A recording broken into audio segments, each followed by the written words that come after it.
ನೋಡಿ ಇದು ಇವಾಗ ಮಾಡೋಣ, ಹೇಗೆ ಮಾಡೋದು ಅಂತ ಹೇಳ್ಬಿಟ್ಟು ನೋಡೋಣ.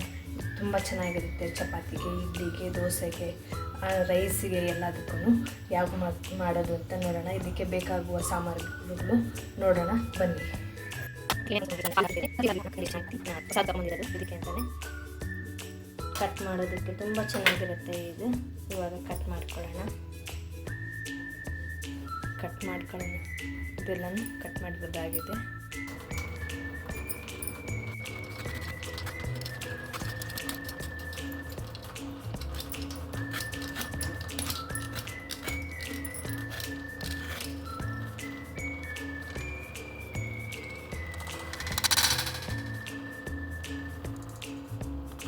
ಫ್ರೆಂಡ್ಸ್ ಇಷ್ಟು ದಪ್ಪ ಇದ್ದರೆ ಸಾಕು. ಇವಾಗ ಕುದಿಯೋಕ್ಕೆ ಇಡೋಣ ಸ್ಟವ್ ಮೇಲೆ. ಈಗ ಚೆನ್ನಾಗಿ ಒಂದು 10 ನಿಮಿಷ ಕುದಿಸೋಣ.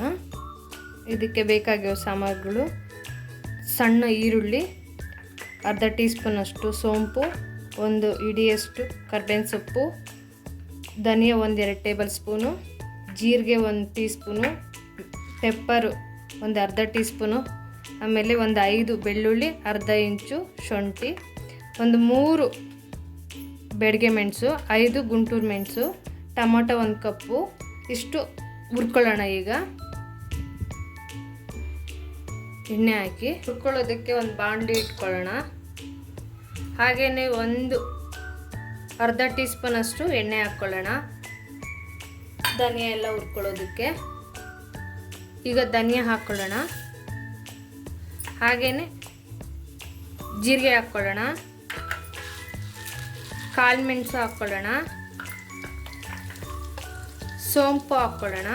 ಇದನ್ನೆಲ್ಲನೂ ಡ್ರೈ ರೋಸ್ಟು ಮಾಡ್ಕೊಳ್ಳೋಣ. ಇವಾಗ ಎಣ್ಣೆ ಹಾಕಿದ್ದೀನಿ, ಸ್ವಲ್ಪ ಉರಿ ಕಮ್ಮಿ ಇಟ್ಕೊಂಡು ಹುರ್ಕೊಳ್ಳೋಣ.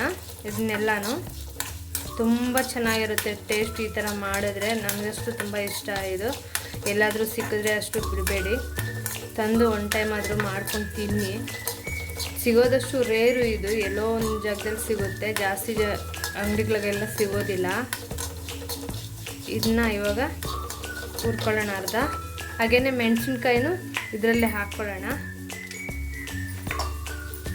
ಗುಂಟೂರು ಬೇಡಿಗೆ ಎರಡೂ ಒಂದೇ ಸತಿ ಹಾಕ್ಕೊಂಡಿದ್ದೀನಿ ನಾನು. ಮಸಾಲೆನೇ ಜಾಸ್ತಿ ಬೇರೆ ಏನು ಹಾಕಂಗಿಲ್ಲ. ಇಷ್ಟು ಈಗ ಆಗಿದೆ, ಆರಕ್ಕೆ ಬಿಡೋಣ. ಇದು ತಣ್ಣಗಾದ್ಮೇಲೆ ಮಿಕ್ಸಿಗೆ ಹಾಕ್ಕೊಂಡು ರುಬ್ಕೊಬೇಕು. ಸ್ಟವ್ ಆಫ್ ಮಾಡೋಣ. ನೋಡಿ ಫ್ರೆಂಡ್ಸ್, ಇವಾಗ ಬೆಂದಿದೆಯಾ ಇಲ್ಲ ಅಂತ ಚೆಕ್ ಮಾಡ್ಕೊಳ್ಳೋಣ. ಇನ್ನೂ ಬೆಂದಿಲ್ಲ, ಇನ್ನೂ ಒಂದು 10 ನಿಮಿಷ ಬೇಯಲಿ. ಬೆಂದಿದೆ ಫ್ರೆಂಡ್ಸ್, ಇಷ್ಟು ಬೆಂದರೆ ಸಾಕು. ಇವಾಗ ಇದನ್ನ ಆಫ್ ಮಾಡೋಣ. ಈಗ ಮೊದಲಿಗೆ ಮಿಕ್ಸಿಗೆ ಹೊಡ್ಕೊಂಬರೋಣ. ಇದನ್ನ ಎಲ್ಲ ಫ್ರೈ ಮಾಡ್ಕೊಂಡಿದ್ವಲ್ಲ, ಎಣ್ಣೆ ಹಾಕಿ ಅದನ್ನೆಲ್ಲನೂ ನೀಟಾಗಿ ಫ್ರೈ ಮಾಡ್ಕೊಂಬರೋಣ.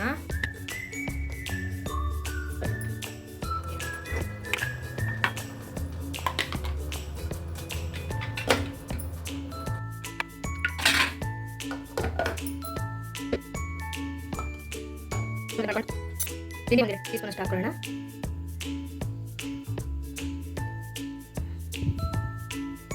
ಈಗ ಸಾಸಿವೆ ಹಾಕ್ಕೊಳ್ಳೋಣ.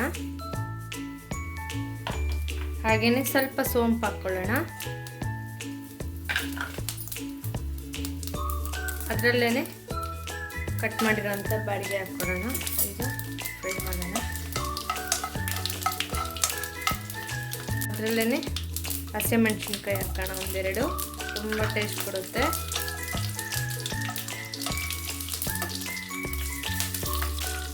ಕರಿಬೇವು ಹಾಕೋಣ.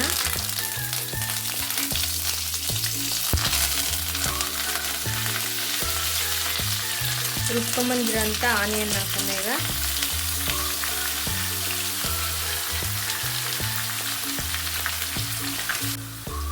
ಅರಿಶಿನ ಹಾಕೋಣ. ಈಗ ರುಬ್ಬಿರೋಂಥ ಟೊಮಟೊನೂ ಹಾಕೋಣ. ಎಣ್ಣೆ ಬಿಡೋ ಗಂಟ ಇದನ್ನ ಫ್ರೈ ಮಾಡ್ಕೊಳ್ಳೋಣ. ಫ್ರೈ ಮಾಡಿಕೊಂಡು ರುಬ್ಕೊಬೋದು, ನಾನು ಆದರೆ ರುಬ್ಕೊಂಡು ಫ್ರೈ ಮಾಡ್ಕೊತಾ ಇದ್ದೀನಿ. ರುಬ್ಬಿರೋಂಥ ಮಸಾಲನೂ ಹಾಕ್ತಾಯಿದ್ದೀನಿ.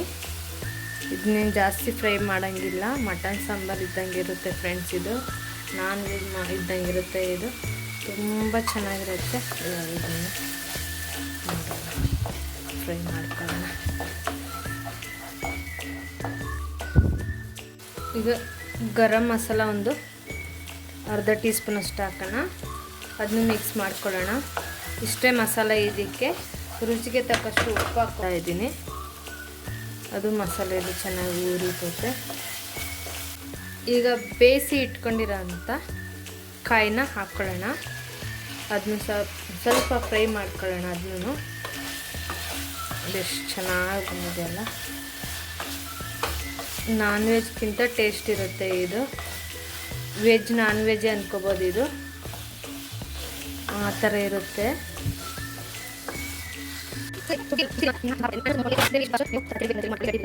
ಸಾಕಾಗುತ್ತೆ. ಇದು ತುಂಬ ಚೆನ್ನಾಗಿರುತ್ತೆ. ಇದು ಈ ಥರ ಮಾಡಿಕೊಂಡ್ರೆ ನೋಡಿ. ಇವಾಗ ಒಂದು 10 ನಿಮಿಷ ಕುದಿಸೋಣ. ಇನ್ನು ಸ್ವಲ್ಪ ನೀರು ಬೇಕಾಗುತ್ತೆ. ಸ್ವಲ್ಪ ನೀರು ಹಾಕ್ಕೊತೀನಿ. ಈಗ ಬೆಂದಿದೆ. ಸ್ವಲ್ಪ ರುಬ್ಬಿ ಹಾಲು ತೆಗ್ದಿರೋಂಥ ಹಾಲನ್ನು ಹಾಕ್ತಾಯಿದ್ದೀನಿ. ತೆಂಗಿನಕಾಯಿ ಹಾಲು ತುಂಬ ಸೂಪರಾಗಿರುತ್ತೆ ಫ್ರೆಂಡ್ಸ್. ಹಿಂಗೆ ಹಾಕಿದ್ರೆ ಅಷ್ಟು. ಇವಾಗ ಮಿಕ್ಸ್ ಮಾಡ್ಕೊಳ್ಳೋಣ. ಒಂದು 5 ನಿಮಿಷ ಬೆಂದಮೇಲೆ ಇದನ್ನ ಇವಾಗ ಆಗಿದೆ ಫ್ರೆಂಡ್. ಕೊತ್ತಂಬರಿ ಸೊಪ್ಪು ಹಾಕೋಣ ಸ್ವಲ್ಪ ಮೇಲೆ. ಇಷ್ಟ ಆದರೆ ಲೈಕ್ ಮಾಡಿ, ಶೇರ್ ಮಾಡಿ, ಸಬ್ಸ್ಕ್ರೈಬ್ ಮಾಡಿ, ಸಪೋರ್ಟ್ ಮಾಡಿ ಫ್ರೆಂಡ್ಸ್. ಈ ವಿಡಿಯೋ ಇಷ್ಟೊತ್ತಿಗೆ ಎಂಡ್ ಮಾಡ್ತಾಯಿದ್ದೀನಿ. ಇನ್ನೊಂದು ವಿಡಿಯೋದಲ್ಲಿ ಸಿಗೋಣ. ಬಾಯ್ ಬಾಯ್.